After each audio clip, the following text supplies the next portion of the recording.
Alhamdulillah, wa salatu wa salam ala rasulillah, wa ala alihi wa sahbihi wa man walah. Allahun e falenderojmë për gjithçka. Edhe për ato që si dim, edhe për ato që si jemi në gjendje me falenderu si duhet. Mbi të gjitha jemi mirënjohës për ato që jemi të vetëdijshëm që i kemi prej Allahut, e posaçërisht na ka mundsuar që edhe sonte të vazhdojmë shoqërimin tonë. Javën e kalume e kum pas një temë, mos thëmë përplasja, po komunikimin mes pejgamberëve dhe popujve të tyne. Qysh therrën pejgamberët, qysh u përgjigjen popujt e tyne, kështu me radhë. Edhe sot kisha ndërmend me vazhdu një fragment të asaj teme, po e kemi prezent një hoxh, një shok timin të kahershëm, që 40 vjet jemi shok gati, me të hijretit sigurisht jemi bo 40, është fjala për hoxhën e nderuar Selatin Shala. E unë s'po du me fol, s'po du kur gjo mi u thonë, thjesht po du këtë mundësi për me u knaq, për juve edhe për mu sonte me shfrytzu prezencën e hoxhës, edhe me ndigju një këshill prej ti. Ky sigurisht nuk ka ardhi pa përgatitur, po as nuk e ka ditë që ka me në u drejtu sonte, për shkak se xhallar të gjithë janë të përgatitur. Allah ju rujtë, besoj që të kënaqemi duke ndigju hoxhën. Mikrofoni është për ty sheh. Bismillah, wa salatu wa salam ala rasulillah, alhamdulillah rabbil alamin, wa sallallahu wa sallam wa baraka ala nabiyina Muhammad wa ala alihi wa ashabihi ajma'in wa ba'd. Falenderojmë Allahun xhaleshanuhu,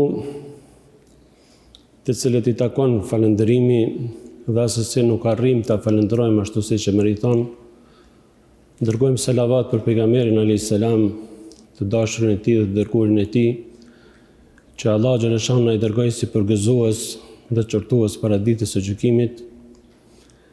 Allah qoftë i kënaqur me ta, me familjen e tij dhe të gjithë ata të cilët e ndjekin rrugën e tij deri në ditën e gjykimit. Falenderojmë edhe hoxhën e juaj, i cili na dha mundësinë me ju drejtu këtij xhamati të nderuar, dhe nuk është lehtë me ju drejtu një xhamati i cili ka një hoxh me përgatitje dhe një hoxh i cili është gjatë me ju, domethënë në hutbë.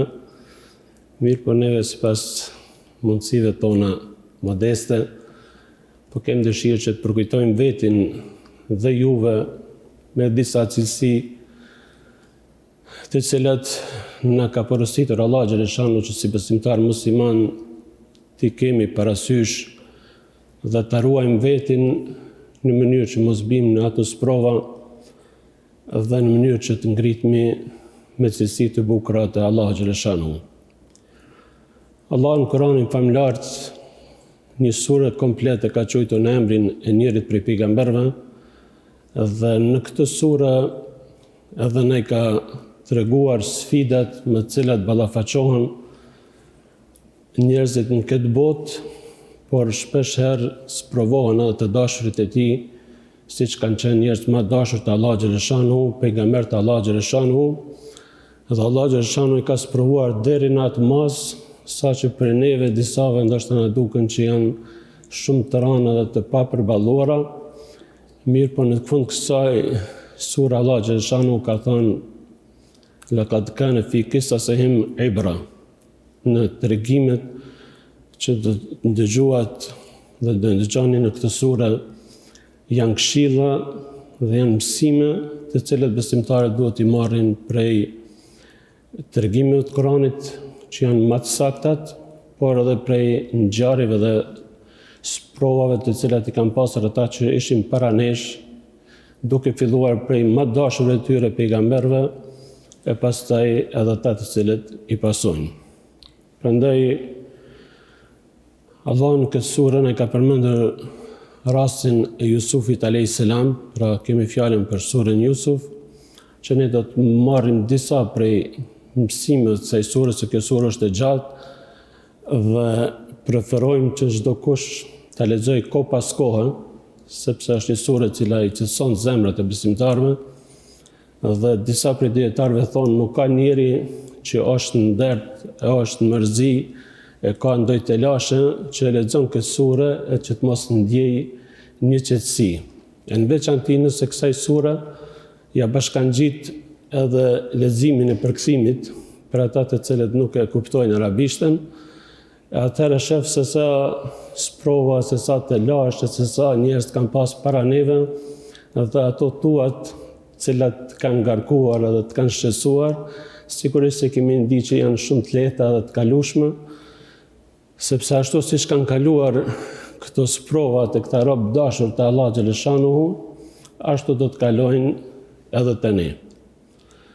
Allah xhaleshanuhu na tregon se çështjet e këqija na vijnë prej shejtanit dhe ai vazhdimisht nxit prishjen e marrëdhënieve në familje edhe më gjerë. Prandaj kur Jusufi a.s. ja tregon ëndrrën e tij babait të vet, ja shef se është një ëndër e çuditshme, e keni dëgju, por çka i thot baba i vet, thot lutem mos ja trego vllaz me tu, sepse kam frikë se do ta bëjnë ndonjë telashe, sepse shejtani është armik i betuar i joni. Pra, edhe pse ishim vllazër, një prindi pejgamber i cili nuk mujmë me thonë se s'ka ditë me eduku fëmijën e vet, sepse kemi bëjmë një pejgamber të Allah xhaleshanuhu dhe pejgambert normal që kanë qenë më të ngritur në çdo aspekt, dhe nuk mundet me thonë dikush që si prind s'ka ditë me zgjedh problemin e xhelozisë mes fëmijëve, dikan e ka dashur më pak, dikan më tepër. Mirë po, këto janë sprova që Allah xhaleshanuhu i sprovon njerëzit, dhe për këtyre pastaj duhet marrë mësim. Mirë po thot pejgamberi Allah xhaleshanuhu, pra i thot se ju lutem mos e trego këta sepse kam frikë se do të ngasmojnë. E pastaj edhe shejtani dije se është një armiq i përbetuar i joni. Pastaj tregon se kjo që ka tregu Allah xhaleshanuhu në ëndrrën tonë në këtë kohë Jusufi ishte fëmijë, thashë është një mirësi që Allah xhaleshanuhu i ka dhënë neve. Ne ka dhënë edhe të parëve tonë Ibrahimit edhe Ishakit, dhe i këtij mësimi që ta ka dhënë Allah ty me ditë me i shpjegu ëndrat, do ta ketë një ardhmëri mirë për ty edhe për neve, mirë po derisa të vijë ajo kohë sigurisht do të sprovohemi. Dhe ashtu siç e ka ndi baba i tij, Jakubi, fillon edhe sprovat. Momentin që ja tregoi këtë ëndër, pastaj edhe fillon edhe fëmia në një farë mënyrë me lindjen xhelozim mes tyre, edhe shejtani me format e veta që këtë do të kemi parasysh se sa herë që na nxit me bëni të keqe, na thot ka vakt pendohesh edhe bën edhe Allah i ta fal. Prandaj në këtë mënyrë dhe nxiti vllazën të Jusufit a.s. dhe i tha mytne e pastaj pendohuni dhe bëni burrat mirë. Mirë po me myt një vëlla tanin, një fëmijë të vogël, një fëmijë shumë bukurësh, nuk u pajtuan gjithë. Dhe njëri prej tyre, vëllavi i madh i tyre si duket, tha nuk po e mysim, po largojmë dikun larg ku nuk mundet me arrit me pa baba as familja, as dikun ta largojmë dikun shumë larg ku edhe vetë s'di mu kthy, por edhe baba nuk e mrin e pastaj ndodh diçka me ta çka ndodh. Dhe u pajtuan me këtë lloj të planit që e bën dhe vendosën që ta largojnë larg. Por nga tregimi shifet se ata kishin insistuar disa herë te baba i vet me ja marrë fëmin. Prandaj edhe tregimi pra tregon se në Kur'an i tregon se ata i thanë babës vet, pse s'pa na i beson djalin, pe marrim me veti dhe kena me rujt. Pra fjala pse s'pa na i beson t'jep me kuptu se ata disa herë ishin urvat në mënyra ndryshme me bind me ja largu fëmin.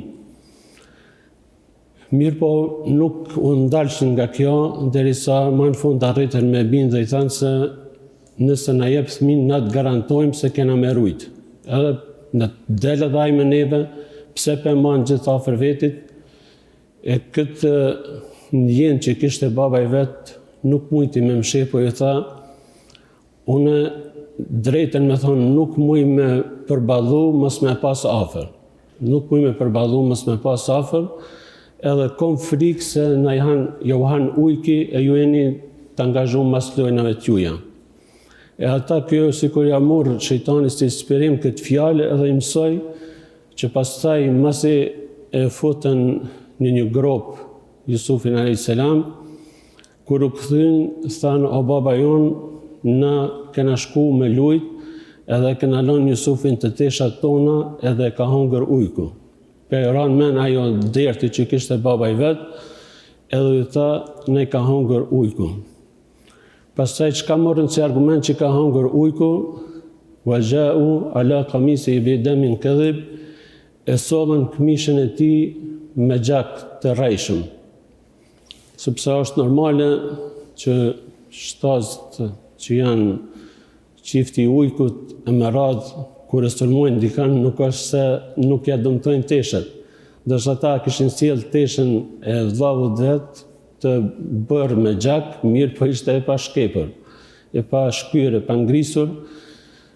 Dhe për ata dhe thot kanë ardhur me këmishë të rrejshme, do me gjak të rrejshëm, kinse për me bind babën e vetë për ata që kanë bë. E atërë që thot baba i tyre, thot me të vërtet kjo është një sprovë me të cilën Allah Xhaleshanuhu na ka sprovu, mirë pa neve duhet të bëjmë durim dhe Allahu është ai cili do të na ndihmojë për me dalë në dritë gjërat. Në atë kohë kanë qenë njerëz, do thotë, me rëmëmend vllazërit e tij, djemë pejgamberit kur kanë qenë këtë gjendje, ata tjerë kanë qenë nivele dhe më të ulta. Prandaj edhe ata të cilët e gjetën, fatkeqësisht nuk qëllon burrat mirë po e mshefen. Thotë Allah Xhaleshanuhu, wa asarruhu bedaa, ata e gjetën në pos mirë po e mshefen. Pastaj çka bën, e shiten lirë. Dhe më thonë se ishin të gotshëm me shit sa më shpejt me jep pidore, edhe pse ishte një fëmijë shumë me vlerë, mirë po ata nga shpejtësia thot se e kanë shitur shumë lirë. Mirë po mas kësaj sprove, kjo nuk është e lehtë, se ne po e kalum pak si shpejt, mirë po fëmijën e vogël me lanë natën, me lanë në bunar që i thomi na në pos, aty ka qëndru gjatë, nuk është se ka qëndru pak, mirë po në ato momente harrova ta cekë se Allah Xhaleshanuhu ka cëtësuar dhe i ka thënë, do të vijë koha kur ti do t'i njoftosh me ata që kanë bë. Ato do të vijë koha, edhe pse ishte tash i vetmuar në errësirë, në pos, Allah Xhaleshanuhu në ato momente e qetëson dhe i thotë do të vijë koha kur do t'i takosh këta dhe do t'i tregosh për atë që kanë bërë. Prandaj edhe baba i vetë i mbështetet Allah Xhaleshanuhu dhe thotë se gjithsesi Allah Xhaleshanuhu do të na bëjë një zgjidhje, edhe përkundër mesdisë të madhe që pati, normal që i kaloi edhe të parit e tij duke qajt për djalin e vet, dhe më vonë tregon Allah Xhaleshanuhu se ato që premton Allah Xhaleshanuhu gjithsesi do të realizohet. Dhe i kishte premtuar Jakubit a.s. se do t'ja kthej fëmijën e vet, dhe mas provave të shumta të cilat i kanë pas, prap vije momenti kur Allah Xhaleshanuhu i bashkon të gjithë. Mirë po përmes këtyre provave e para është se njeriu duhet të mbrohet nga Allah Xhaleshanuhu, të kërkojë mbrojtje të vazhdueshme nga xhelozia e madhe, e cila arrin nganjëherë edhe në mesin e familjes. Pra siç ka ndodhur në rastin e Jusufit a.s. mes vllazërve të tij, dhe njeriu duhet të mundohet që ta shërojë këtë smujë, sepse është një smujë shumë e rrezikshme, e cila pra çaq e shtyn njerin me bërë gjëna të mëdha, sa që është në gjendje me myt tjetrin për shkak të xhelozie të cilën i krijohet në zemrën e tij nga shejtani i mallkuar. Prandaj Allah Xhaleshanuhu vazhdimisht na ka mësuar që të kërkojmë mbrojtjen e shejtanit, siç kemi dy surat Felek dhe Nas, që vazhdimisht kërkojmë mbrojtjen e Allah Xhaleshanuhu nga kjo krijesë e keqe e cila kanjëherë na nxjerr prej sistemit njerëzor, prej sistemit moral, prej sistemit që është i mirë në Islam, dhe kalon në këtë pjesën tjetër të urrëties, të xhelozisë dhe nuk ke dëshirë me pa asnjë gjë të mirë, gjithçka ta zën rrugën. Edhe fëmia jot, edhe pasuria e djalit tan, edhe pasuria e dikujt, edhe gjithçka domethënë të lidhet me xhelozi dhe kalon në atë ekstrem saqë vetëm Allah xhaleshano është ai i cili është në gjendje të shërojë këto zemra dhe ne si besimtar kemi obligim që vazhdimisht kemi kujdes që ta ruajmë vetim nga kjo smujë. E mos si besojmë shejtanit që na thotë bën keq, e mos ne pendohu sepse ndoshta shumë kujt i kalon momenti me vdek me ato gjënoha para se sa me u pëndu. Pas provës parë që pati Jusufi a.s. pastaj Allah xhaleshanuhu nga ajo pozitë ku ishte në bonar dhe ishte fëmijë dhe ishte që kishin zonë në robë, me thënë një farë mënyre e shiten me pavlerë, Allah xhaleshanuhu kaloi pastaj në një pjesë tjetër të begatisë dhe dashte Allah xhaleshanuhu që ta bleti mbreti i Misrit, të Egjiptit, dhe në momentin që e pa si fëmijë të bukur, atëherë kërkoi prej shërptorëve të tij dhe bashkëshortës të tij që të kenë kujdes të veçantë, se tha ndoshta do rritet ky fëmijë e do të na bëjnë dobi, e ndoshta edhe e përvetsojmë si fëmijë tonin. Tash kaloi me një pjesë tjetër, me një rahati, pra tashmë nuk ishte dertin e ushqimit, as të veshjes, as dertëve tjera, mirë po Allah xhaleshanuhu tash e dërgoi një sprovë tjetër. Bëri vaki, domethënë që bashkëshortja e tij dashurohet në masë të madhe në këtë fëmijë, saqë deshit që ta përvesoj për burr të vetin.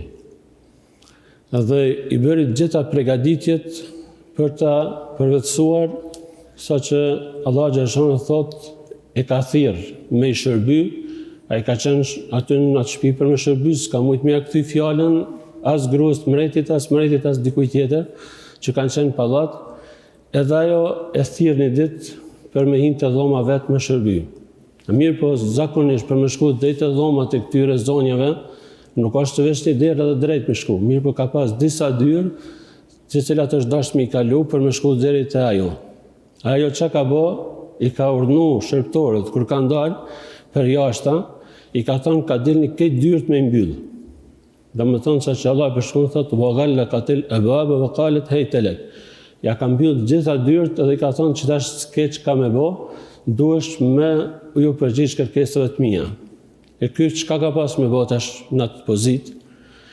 Allah xhaleshanuhu kishte nxjerr nga ato vështirësi e kishte qit në begati. E tash mas kësaj begaties prova tjetër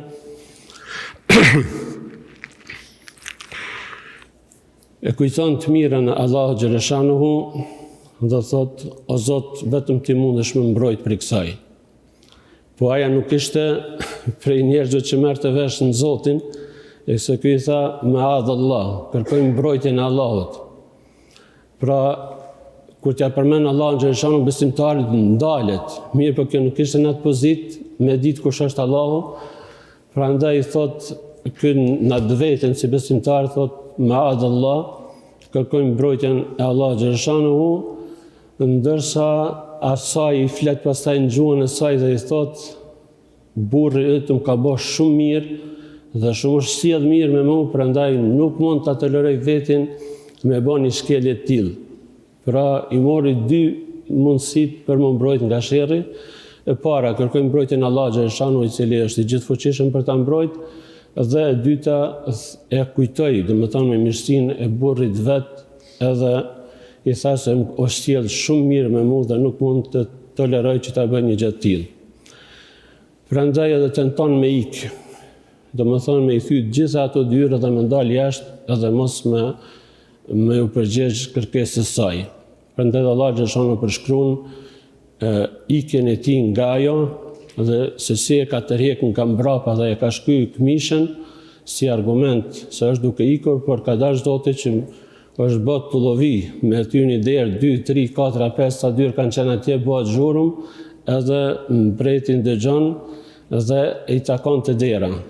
Pash kjo shtongët kur e shet ato para derës dhe i thot çka duhet me i bën një personi që ta ka sulmu gruan tone.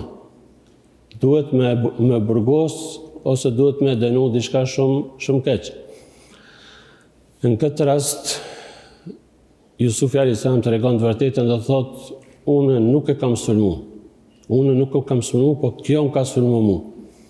Edhe ka dash dikush prej atyre që kanë qenë prezent, kanë thonë, kjo punë mundet më zgjedh. Nëse shkëmisha ju ka shkyn nga mbrapa, thotë nëse shkëmisha ju ka shkyn nga përpara, do të thotë se ky e ka sulmu dhe ajo është mbrojt. Ndërsa nëse ju ka shkyn nga mbrapa, ky ka ikë dhe ajo ka tërhek. E kur i ka pa burri vetë se këmisha është e shkyme nga mbrapa, ka thonë kjo është fitnja ose ato sprovat e grave dhe më të vërtet sherri i grave është shumë i madh. Mirë, po megjithatë s'ka pas si me zgjedh problemin se kanë herë gratë janë në qatë nivel që edhe ndikojnë të burrat e vetë, edhe bëhet e madhe kjo punë dhe gratë e qytetit flasin se si është e mundshme që një gru me u dashurun shëptorin e vetë. Domethënë kjo është një gjash shumë e ullë edhe akuzojnë.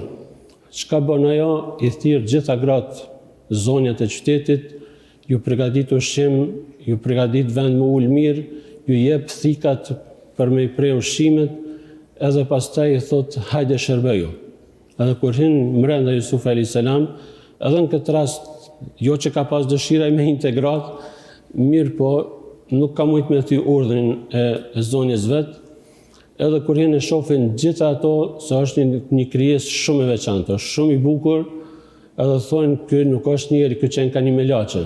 E thotë ky është një melaçe, thotë ky është njeri, mirë po, është çaq i bukur, çaq që thotë unë e du shumë, edhe ose ka me bëj shka të bëj, shka t'i thom, ose ka më burgos.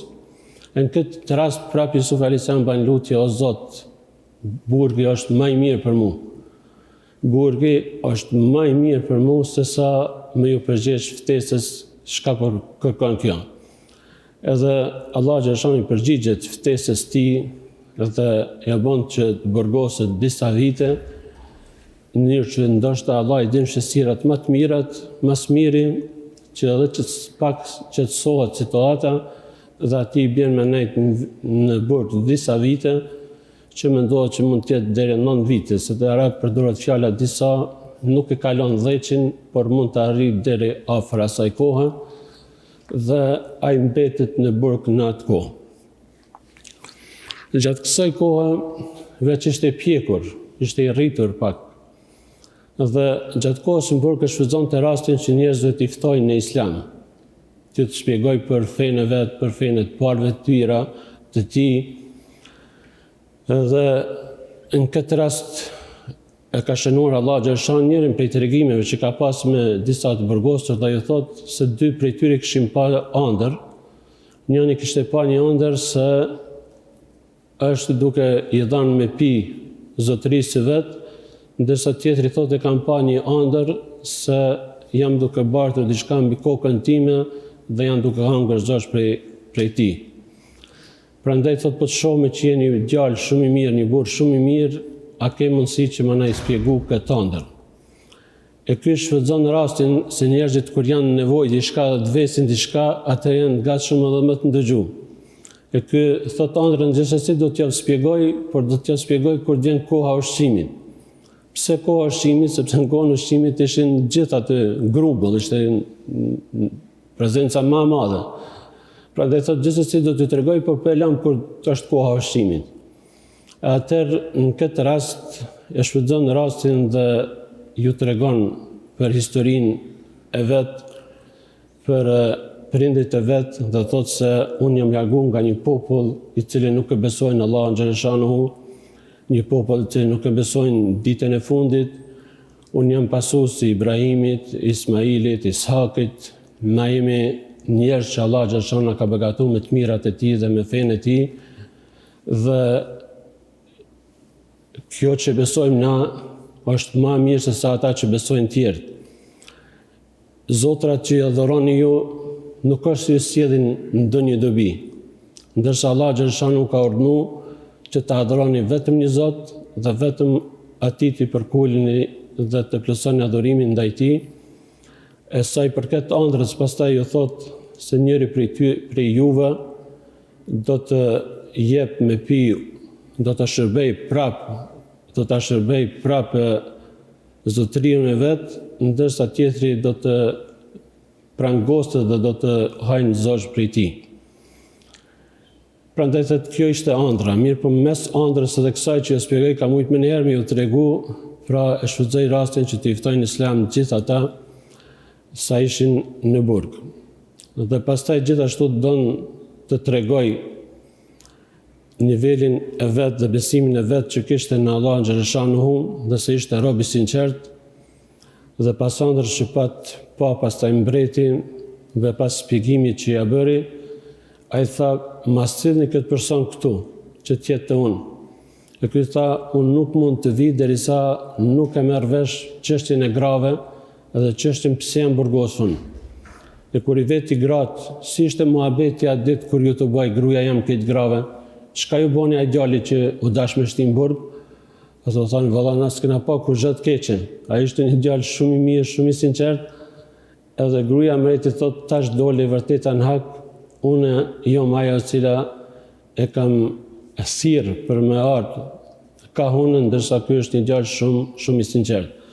E thot Jusufi a.s. në këtë mënyrë që ai ta di se unë nuk e tëralltova, dhe unë nuk isha shkaktar që me him burg, nuk bëna ndonjë të keqe që për më shtim burg, mirë po duhet ta kuptoj realitetin se si ishte. Dhe ai pasi e mori vesh se më të vërtet Jusufi ishte një djalë i mirë, atëherë vendosi që ta bëj udhëhec të vetin dhe ta ketë afër vetes, edhe në këtë mënyrë plotësoj të mirat e tij ndaj Jusufit a.s.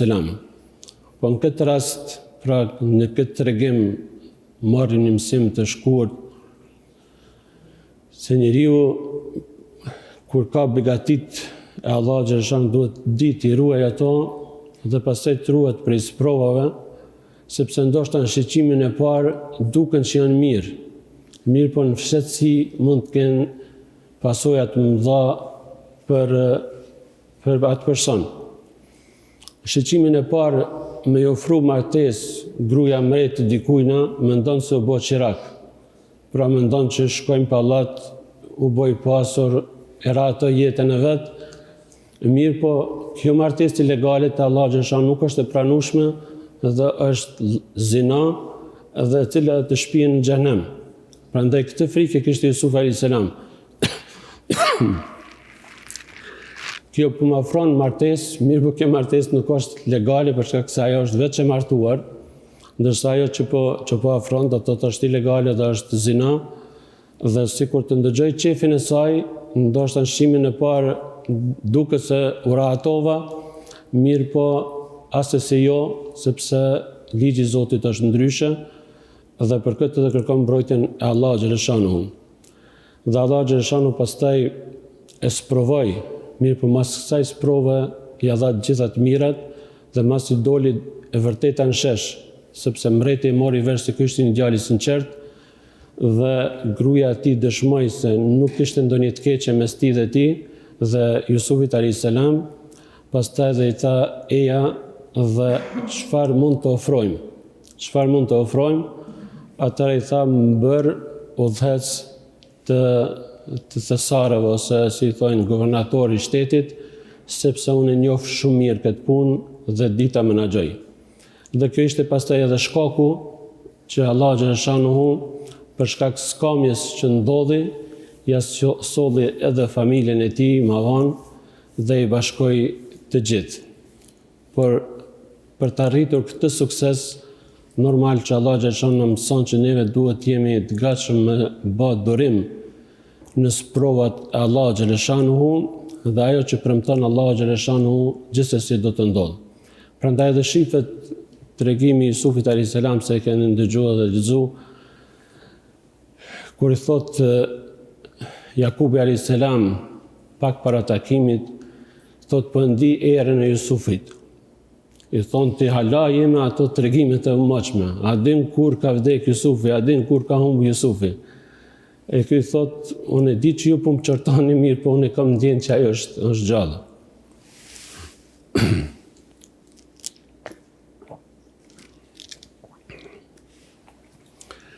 Pra, Ai prap do të thotë si pejgamberi Allah xhashan besonte se një ditë do dalë e vërteta në shesh dhe pastaj Allah xhashan i bashkoi të gjithë mas tan kësaj sprove, pasi që Jusufi alayhis salam u tregua burri i madh në sprovat e Allah xhashan dhe vazhdimisht kërkonte mbrojtjen e Allahut, se përndryshe njeriu nuk mund të përballojë sprovat e dunjas sikur të mos jetë i lidhur me Allahun xhashan.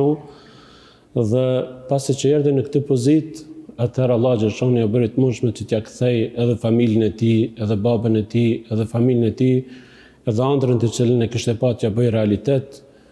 Dhe mas gjithë kësaj, thot Jusufi alayhis salam, kjo është një mirësi e Allah xhashan, të cilën ma ka dhënë mua. Allah xhashan është një krijuesi i qiejve edhe i tokës. Më mësoj, më dha pasurinë e dunjas, më mësoj shpjegimin e ëndrave, prandaj edhe lut Allahun xhashan që t'jem falëndërues për këta, edhe të na bëjë të mundshme që të vdesim si musliman. Ky tregim pejgamberit alayhis salam i ka ardhur në një kohë kur ishte shumë i ngushtuar prej të lashëve të mëdha të cilat i përjetonte nga Mekasit dhe ata të cilët e urrenin misionin e tij. Allah xhashan ja nxorri këtë tregim të saktë, të sinqert, i cili në veti përmbante pra gjitha këto elemente të mundimit e të sprovave të ndryshme, dhe në veti tregonte se shumë gjëra, siç i pam, do të thotë janë ndoshta të paralizueshme edhe të pamundshme për me bë ç'është duhet, sikur të mos jetë mbështetja e Allah xhashan. Sipas logjikës, kur një fëmijë gjun bunar dikon në një vend skajshëm, kush do merret me ta? Si do shpëtoj ai? Si do jetoj? Domethënë ju e dini se fëmia nuk është në gjendje me jetu gjatë pa ushqim.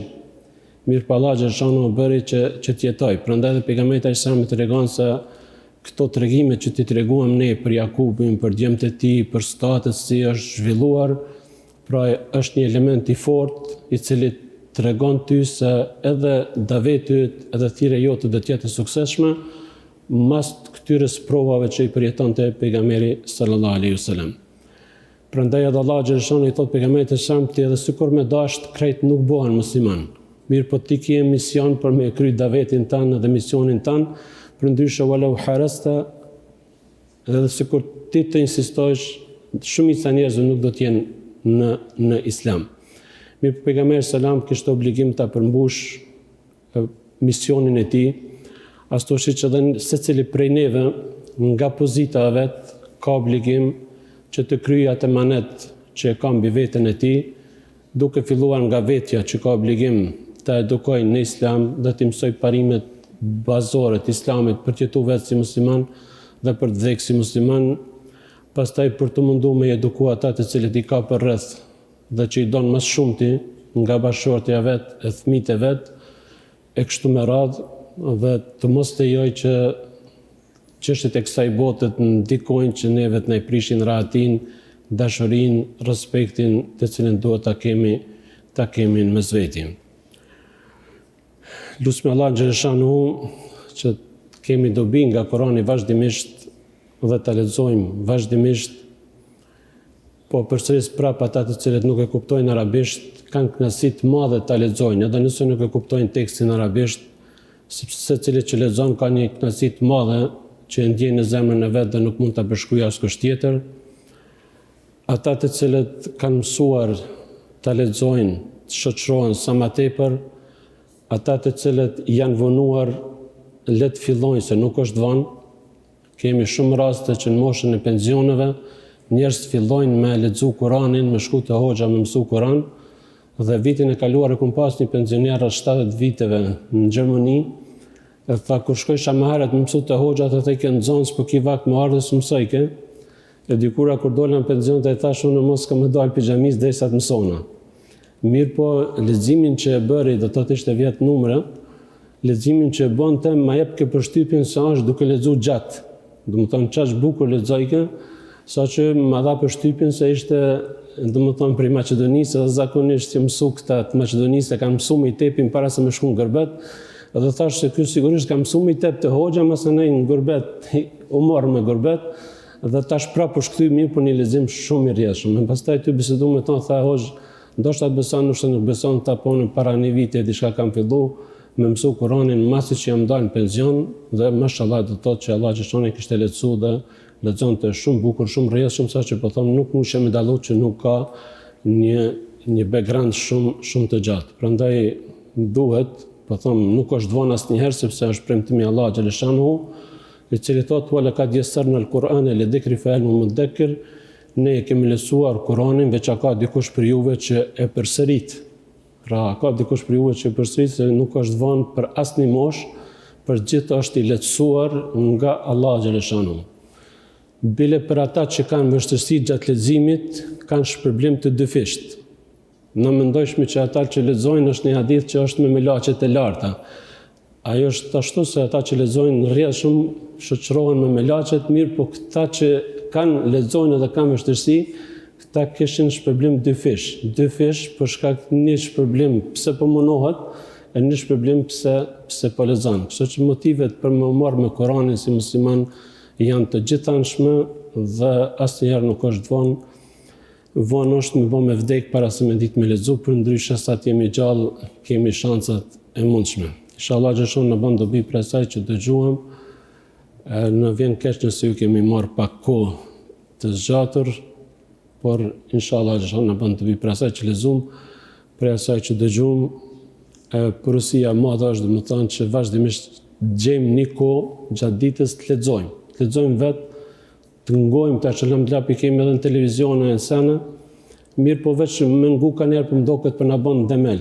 Kështu që kur të ngoni, mundoni që edhe me përsërit, që me qenë edhe vetë në lëvizje ka pak, por gjithsesi ta shoqëroni edhe përkthimin për ata që nuk e dinë, sepse me të vërtetë kemi një thesar shumë të madh në mesin tonë, alhamdulillah që jemi musliman, alhamdulillah që kemi Kur'anin në mesin tonë, alhamdulillah që kemi shumë hafiza në mesin tonë, shumë xhallar të cilët nuk pritojnë natën edhe ditën për me jam mësu dikujnë Kur'anin, kështu që të shfrytëzojmë këto thesare dhe këto begati që ne ka dhënë Allah xhaleshanuhu.